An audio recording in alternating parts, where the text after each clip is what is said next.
The baby Mets, Francisco Alvarez, Mark Vientos, and Brett Baty have been producing for the Amazins lately, and it's been leading to wins. New York Post columnist Steve Serby caught up with Baty, the Mets third baseman, for his Q&A this week.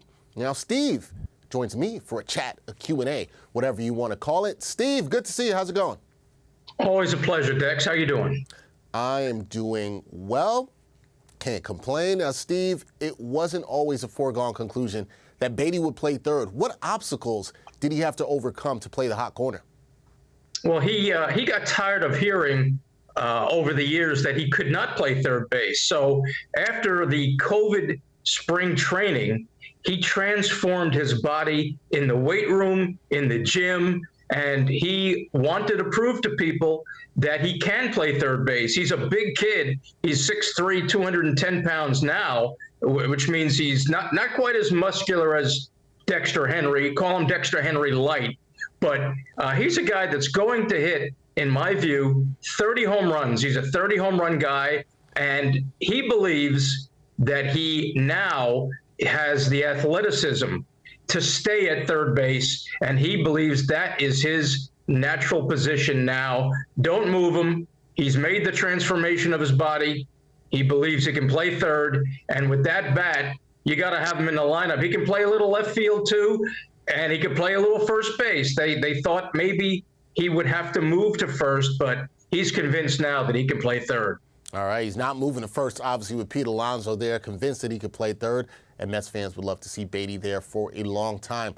He's come up with some guys here, Steve. How much does he enjoy playing in the big leagues with the guys that he came up with in the minors, like Alvarez and Vientos, and how much does he think that they all can contribute to the Mets having success in 2023? Well, he loves Alvarez. He loves Vientos. They've got kind of a brotherhood. And Alvarez, he marvels at his work ethic. He says he's never seen a harder worker. He goes 0 for 4, and it's as if he's 4 for 4 as long as the Mets win.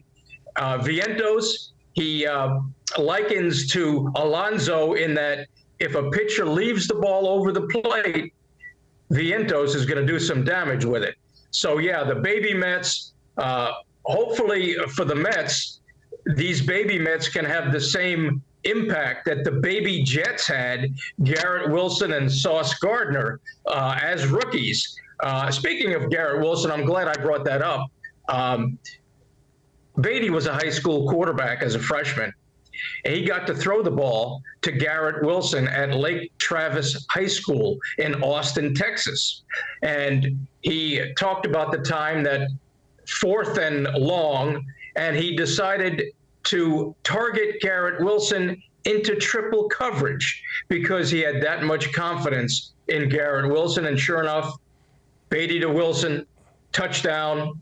So the baby Mets are trying to replicate what the baby Jets did a year ago. All right, we'll see if the baby Mets can do that and these rookies can continue to have an impact in 2023. You know who has an impact on the New York Post? That's Steve Serby. Check out his Q&A with Brett Baty. Always good with that. Steve, always good to talk to you on a Sunday. Have a great week. You too, Dex. Thanks again.